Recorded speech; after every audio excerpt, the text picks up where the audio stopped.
Hi everyone.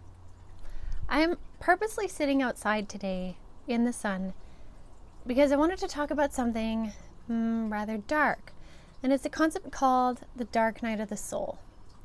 And I'm sitting in the sun as a purposeful opposition to the concept of dark, because everybody in life, and I'm sure you guys will all be like, I know, I've been there in some form or another, confronts a time of the dark night of the soul, which is basically a time in which your life reaches a point where it's in a sense being forced upon you to look at where you're going, what you're doing, what you're about, anything that is making you confront yourself. There's nowhere left to hide. You have to confront self.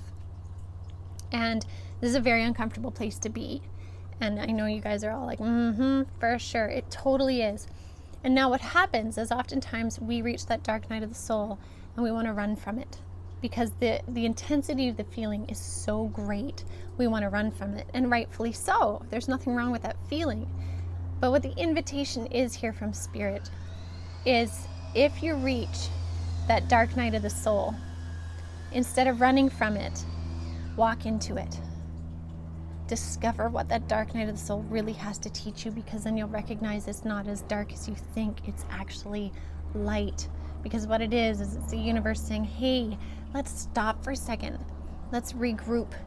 Let's really go in the direction we want here instead of maybe where it ended up going. So the invitation is not to fear it, but to recognize it and to walk into it. We spend so much of our time in fear, and with all this shifting energy, I get a lot of questions about concepts of fear and trepidation and us wanting answers of what does this mean, where is this going, when, and those are all very valid. I get it. I'm asking Spirit, right?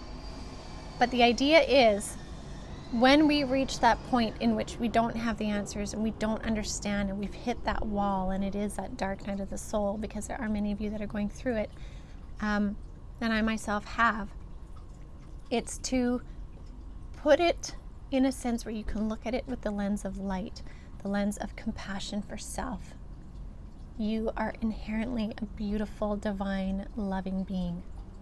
And you are constantly working on yourself. You can't help but, right? Majority of us anyways. So take that into consideration and see the beauty of that which you've created. See what it is you have already created and add to that bounty, add to that garden. Don't put the weeds that you've weeded out back in the garden because you think you deserve it. Keep the weeds out and keep weeding. This dark night is actually a bright light. The night is lit by the moon. The moon is a reflection of the sun, of the light. So if we look at it that way, sometimes then we don't have to fear the dark night so bad, and we can see that darkness, that dark night of the soul, as being as an opportunity for change and transformation. So I leave that with you guys with so much love in these transformative times that we're moving through right now. And I wish you nothing but love and light.